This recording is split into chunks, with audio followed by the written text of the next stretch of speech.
Untuk kasusnya Pak Nadiem, saya jadi berpikir ya. Jadi Pak Nadiem itu kan orang birokrat swasta ya. Beliau juga entrepreneur gitu kan. Kemudian beliau juga berhasil mempertemukan supply and demand ya, kebutuhan akan orang membutuhkan transportasi gitu kan, jasa pengiriman dan lain-lain lewat aplikasinya yang beliau bangun yaitu Gojek.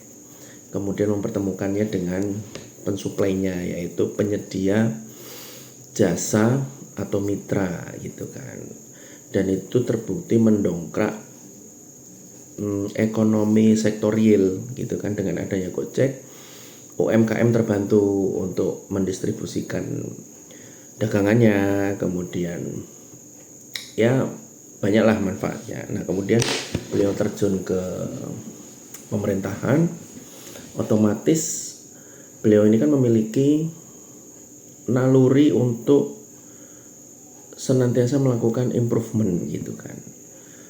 Nah mungkin beliau memiliki keresahan atas dunia pendidikan ya di Indonesia.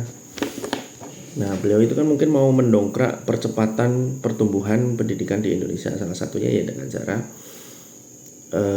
digitalisasi melalui proyeknya gitu kan.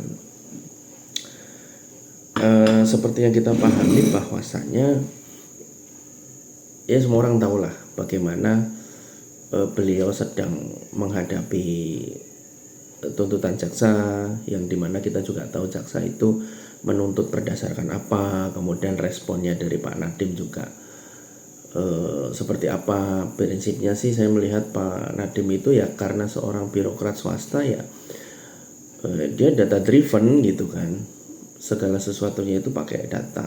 Termasuk beruntungnya beliau adalah selain membeli Chromebook, dia juga membeli perangkatnya untuk memonitor itu, yaitu CDM, yang dimana CDM itu juga dianggap sebagai suatu kerugian negara. Tapi faktanya CDM itu justru membantu menerangkan bahwa proyek yang dilakukan oleh Pak Nadiem itu hingga saat ini masih digunakan gitu kan. Nah saya berpikir begini, mungkin banyak ya orang-orang seperti Pak Nadiem itu kan, dimana beliau itu memang tulus untuk berkontribusi untuk memajukan bangsa. Nah kemudian kalau jalannya sudah betul tapi kok pada akhirnya juga dikasuskan, itu kan akan menjadi presiden yang kurang baik ya terhadap person-person lain yang mirip-mirip lah seperti Pak Nadiem, yang punya niat tulus untuk mengembangkan kemajuan Indonesia gitu kan. Nah saya berpikir begini, mungkin baiknya jika pejabat atau menteri ya yang tulus ingin memajukan kehidupan bangsa itu, misalkan sebelum ada proyek itu kan yang mau dieksekusi, itu baiknya di-clearkan dulu di depan. Jadi termasuk mengundang BPK gitu kan, BPKP, monggo, kalau bisa jaksa, tindak tipikor, KPK, semua diundang membahas proyek yang akan dijalankan gitu kan. Nah minta restu kepada mereka gitu kan, diterangkan proyeknya seperti apa, butuh biaya berapa, melibatkan siapa saja, itu di-clearkan di depan. Ketika sudah clear, nah tinggal eksekusinya. Nah di situ kan berarti sudah mengantongi rasa aman dulu di depan gitu kan. Nah kalau misalkan ada penyimpangan ya dipastikan penyimpangan itu bukan dari si menterinya gitu kan. Itu sih menurut saya sih ya. Jadi mungkin untuk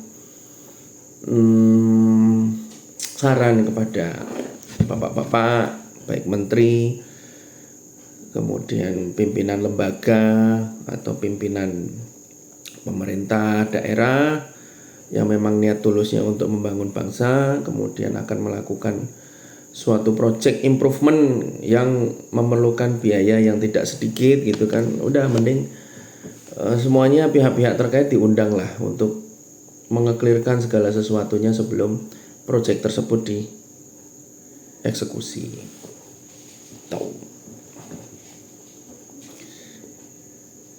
Ya mudah-mudahan dengan kasusnya Pak Nadiem ini, sebenarnya banyak sih, ada Nadiem, ada Amsal Sitepu, kemudian ada, saya meyakini ada yang lainnya juga lah yang kasusnya mirip-mirip gitu kan, dimana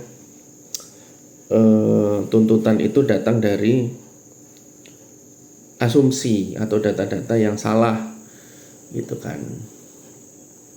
Ya mudah-mudahan bisa belajar dari itu, kemudian semakin dewasa ya, khususnya untuk para aparatur atau instrumen hukum di negara ini tuh mudah-mudahan lebih dewasa lah dan lebih prudent, lebih berhati-hati dalam menghadapi sebuah kasus.